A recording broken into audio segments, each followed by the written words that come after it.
রাজধানীর বাড্ডায় নির্বাচনী জনসভায় কথা বলছিলেন নাহিদ ইসলাম, যুক্ত ছিলাম সেখানে।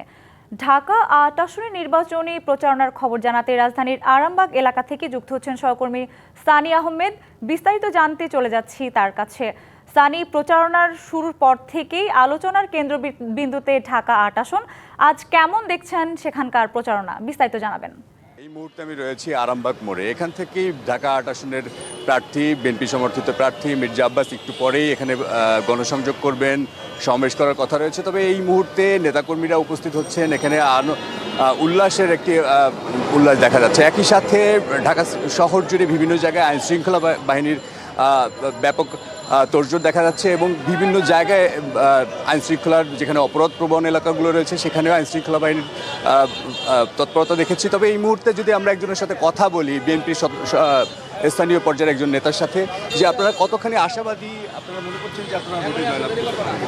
ধন্যবাদ আপনাকে। আমরা আশাবাদী যে গত 17 বছর এদেশের লোক কোনো নির্বাচনে ভোট দিতে পারেনি। তো এবার আসন্ন জাতীয় সংসদ নির্বাচনে আমরা আশাবাদী।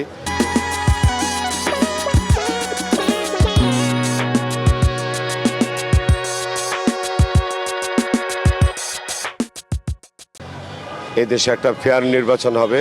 সে ফেয়ার নির্বাচনে আমাদের যে এই এলাকার মনোনীত প্রার্থী জননেতা মির্জা আব্বাস সাহেব বিপুলভাবে সাড়া পাচ্ছে।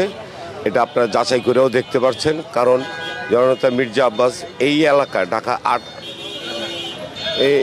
এই এলাকায় সে অনেক উন্নয়ন করেছে এবং এলাকার প্রতিটা মানুষ, প্রতিটা বাড়িওয়ালা, প্রতিটা দোকানদার, তাদের একটা আশা যে আমরা আব্বাস ভাইকে কখন ভোট দিব, কবে দিব। কিন্তু আমি আশাবাদী একটা সাধারণ জনগণ হিসাবে, এবার ঈদের মতন উৎসব নিয়ে জনগণ একটা ভোট দিবে। যদি ভোটটা ফেয়ার হয়ে যায়, আমাদের সাধারণ পাবলিকের একটা ভোটটা ফেয়ার দরকার।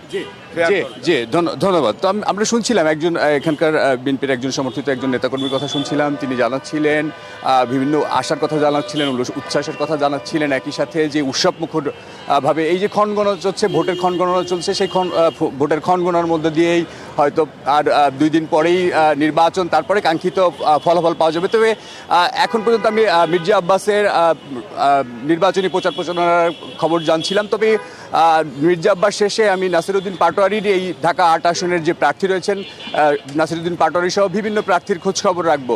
তো এই ছিল আমার কাছে। সঞ্জিদা, সানি, ধন্যবাদ আপনাকে।